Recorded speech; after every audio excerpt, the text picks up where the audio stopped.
For when our sages used the term everything, meaning everything depends on us, right? No. Sorry, that's what I said. 1 second.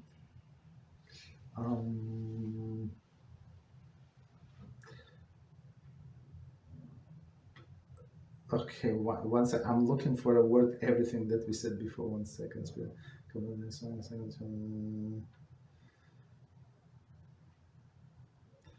He did not say everything. Okay, so let's continue reading, and we're going to figure out. Okay, for when the sages used the term everything, the intent was merely the natural matters for which person does not have the potential to choose.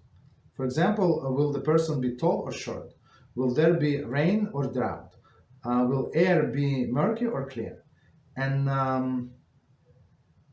And the like regarding the matters that will take place in the world outside of the realm of the man's activity and lack of such. Okay, so let's do it again, and that's a comment, I guess, on a voting. So, are you allowed to vote? If you, as we said, if you're going to have fun from this, derive some whatever, you need the fresh air, and otherwise you would not go out of the apartment. Okay, so go vote, right? But otherwise, remember that everything is up to HaShem.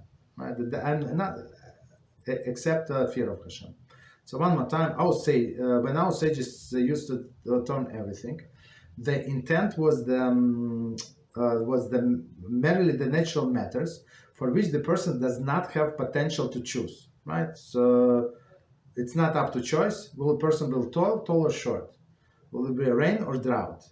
And in most of the cases, we say even healthy or not healthy. Okay, we're trying to preserve our health. Of course, if you was destined for a person to live 85 years, and he start eating all of this not healthy food, like this processed food, this junk food, and got a heart attack, and in 44, that's not what's decreed, that he killed himself, and he will be responsible because was not original plan.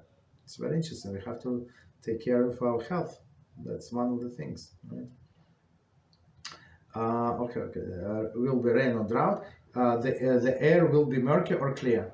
So I mean, they say if I'm going to have electric car, it's going to be less murky. Okay, stop it. And the like regarding the matters that will take place in the world outside of realm of man's activity and lack of such. Okay, so whether I work on it or I have electric car or not electric car, this atmosphere does not depend on it. Okay, continue. At least not as much as they say. So if Hashem decided to kill us early, so if he's deciding to keep us here for another 200 years in this world, let's say, or 50 years, so he's going to clear out the atmosphere from all of these gases. If he decided to take the world down in 3 days, so all of these electric cars, all of the pollution-less policy is not going to help you much. Okay. Continue. This so next paragraph. Okay. So everything, when they say everything, meaning that you're not of control of. This concept that the person's compliance or defiance with the Torah is neither decreed or willed by God, but is dependent on the will of that particular person, is based on the words of Yirmiyahu, where it says, it's from Eicha 3:38. Okay. So it says, from the mouth of the Most High does not come forth evil or good.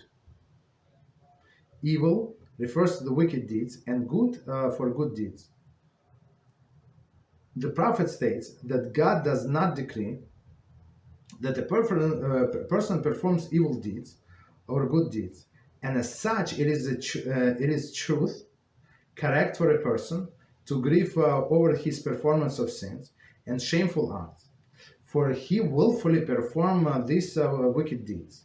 And thus the following verse continues: For what would the living person grieve? A man for his sins. Okay, that's a very powerful paragraph. So let's do it again, and I'm going to explain. So one more time, I'm going to explain sentence by sentence. This concept that the person's compliance or defiance, which the Torah is neither decreed or willed by God, but is dependent on the will of that particular person. Okay, so meaning a person is going to comply with the Torah, do what the Torah says or do not. What Torah says depends on the person, right? So it does not, right? It depends 100% of his will. So meaning when it says that when Rambam and our sages say on his will, meaning a person would not be able to say on the big judgment day, so I could not do it. So if Hashem put you in that situation, if you're born like in that specific right circumstance, it means that you are able to do it. It means that you chose not to do it. When you chose not to do it, maybe throughout his life. Okay.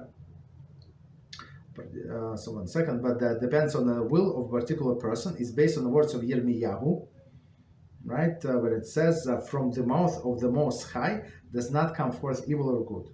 So from Hashem does not come anything from his mouth, meaning the mouth, meaning pronunciation, meaning like decrees, that something good is going to happen or something bad is going to happen.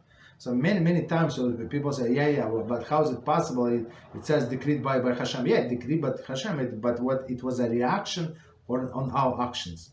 So because we did whatever we did, so Hashem had to react based on his Torah. So it was not good or not bad. It's not like we had no choice. So we did whatever he did, and the consequences came. Continue. Evil refers to the wicked deeds, and good to good deeds. Right, so that's self-explanatory. So evil means the evil according evil and good. It's very interesting. So I want to share with you. So I got somebody send me a message, new person. I never spoke to this person. So he said, "I love your parables." So we have this one minute really. Could you please send me all of your parables? I like to learn them. I sent the message back. Please introduce yourself. You're Jewish, not Jewish. I don't know what I'm talking about, and why exactly parables. So he said that I watched your parables several times and very deep, and I like to learn parables. So I left the message to this guy, right? So I said very interesting, but and he said I like to watch your parables and different other parables, and I'd like to draw a conclusion for myself. So I told this guy that's a danger, that's a big mistake, right? So from this parable, they're not for you to draw the conclusions, right? You learn Torah. In this parable, just to remind us whatever Torah says. So, but if person, I told them, we received Torah 3,330 plus years ago, right? And after that, all of the nations of the world, they look at the Torah as parable and decided to interpret the way they want it and see how disastrous it turned out. Some are apikorsim, some are idol worshippers.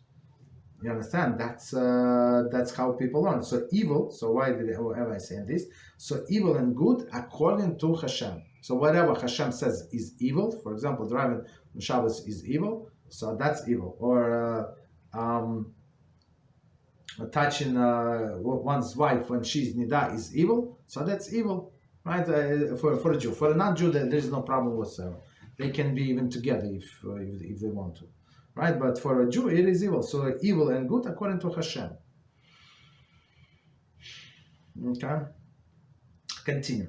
The prophet states that God does not decree that a person performs evil deeds or good deeds. Okay. So prophet, Yirmiyahu said, Hashem did not decree for you to be that wicked or for you to be that righteous. He just put you in a position, right? He in a circumstance that you chose before, that you built before. He provided the opportunity to you to do good or bad. So and you chose yourself, right? And as such, it is a truth. Correct for a person to grieve over the performance of the sin and shameful acts, right? So and it's right. So if somebody did this sin, or all of us did sins in the past, right? So and it's proper for a person to grieve, right? The performance of his sins, shameful acts. Why? Because it was maybe some of us did not know, or most likely did not know, and went against Hashem unwillingly. Okay, but still we went against Hashem. So it's still there is a reason to regret and grieve. For he willingly performed the wicked deeds. Exactly. So because all of the wicked deeds, again, Hashem did not push anybody. And if somebody says, and I hear this many times, you don't know what family you grew up, we remind them of Rivka, right? And Rachel and Leah, what family they grew up. So much worse than Jewish family, right? And nevertheless, they were grew up very precious. Okay, so nobody take it out of the count. Like, of course, you're going to get a great discount. But now, when you realize what situation you are in and how wrong was that situation before, you just have to maybe work much harder than other people. That's it, right? Continue, and thus the following verse continues: "For what should a living man grieve? A man of his sins." Right. So what you should be grieve about, right? I grieve about what? Not about stock market, not about I bought this house, I did not buy this house, I had I had to get this apartment, that apartment, all these things like craziness. I had to go to this wedding, not go to this, all of these crazy things, right? So for what should man be aggrieved? Man about his sins. Okay, so that's the only reason to be upset. Okay.